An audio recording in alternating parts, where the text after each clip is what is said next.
if you look at our data, it is very clear that there is a disparity for African Americans. They are the most disadvantaged in our system. And generally, as you go deeper into the system, that disparity grows. And we implemented a number of initiatives to try and combat that. When these things were getting up and running, I call them objective decision tools, and there are a number of different tools out there, but when you have critical decisions like whether we should detain somebody, what services do we need to give? Should they be in a committed setting, or should they be in the community?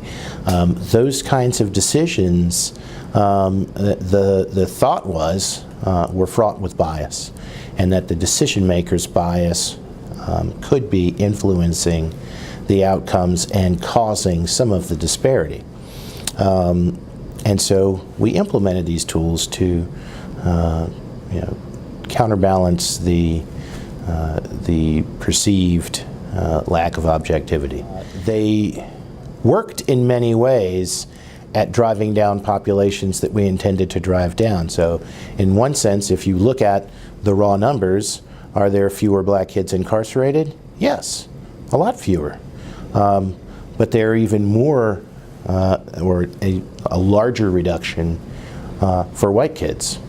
So as we drove the numbers down, the disparity actually grew.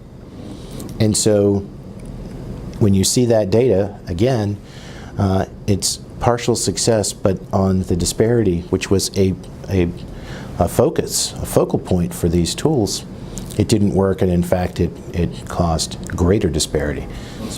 So we created an office of race equity within the department, and we have a wonderful person that runs that unit who is probably the most qualified person in the country to be doing this. And she's been tasked with coming up with a new paradigm.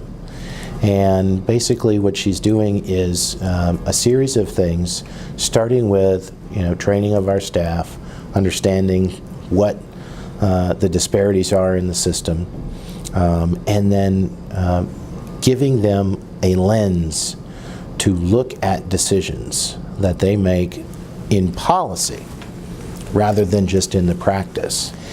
So an example I can give you that's not in our system because we haven't identified stuff yet, but one policy in federal sentencing guidelines was to have mandatory minimum sentences for crack cocaine that were significantly higher than the sentences for powdered cocaine.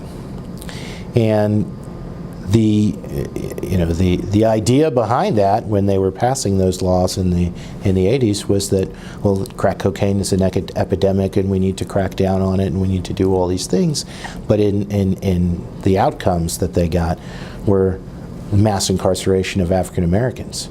And whether it was intended or not, that was the outcome, and that was a structural thing that needed to change. And so that's what we're looking at our policies. Do we have policies within the department that inadvertently may be allowing these things to persist? Is there any? Typically when we institute an initiative, we've got a model that we can work from, and we get technical assistance from a foundation or from another state that has done it. Nobody's done this. We are literally sort of charting our own course here. I do think it's solvable.